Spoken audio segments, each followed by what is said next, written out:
It's terrifying how nightmares transform. I'm talking about ordinary nightmares now, not the kind that get painted. Terror dreams. They change. They evolve. It's bad enough to encounter something frightening in the waking world, but at least those mortal horrors have shape, substance. That which has shape can be understood. That which has mass can be destroyed. Nightmares are a fluid terror. Once you get the briefest handle on one, it will change, filling nooks in the soul like spilled water filling cracks in the floor.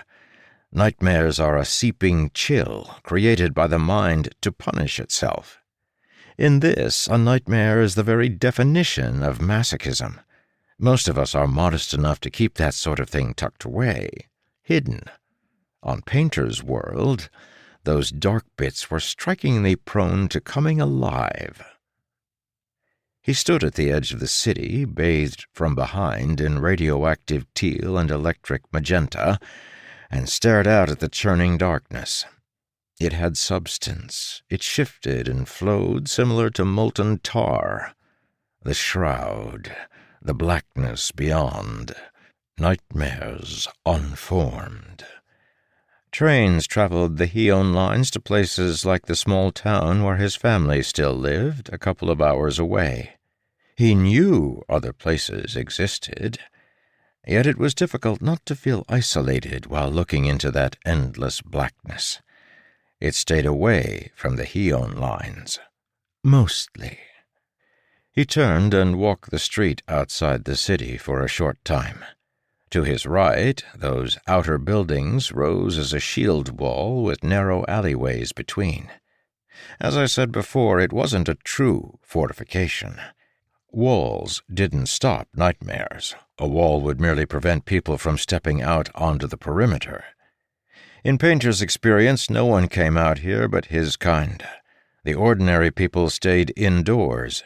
Even one street farther inward felt infinitely safer.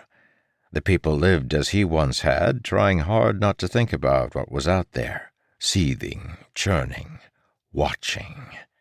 These days, it was his job to confront it. He didn't spot anything at first, no signs of particularly brave nightmares encroaching upon the city. Those could be subtle, however, so Painter continued. His assigned beat was a small wedge that began several blocks inward of the perimeter, but the outside portion was the widest, and the most likely place for signs of nightmares to appear. As he did his rounds, he continued to imagine that he was some lone warrior, instead of essentially an exterminator who had gone to art school. To his right, he passed the capstone paintings. He wasn't certain where the local painters had come up with the idea, but these days, during dull moments on patrol, they tended to do practice work on the outer buildings of the city. The walls facing the shroud didn't have windows, so they made for large, inviting canvases.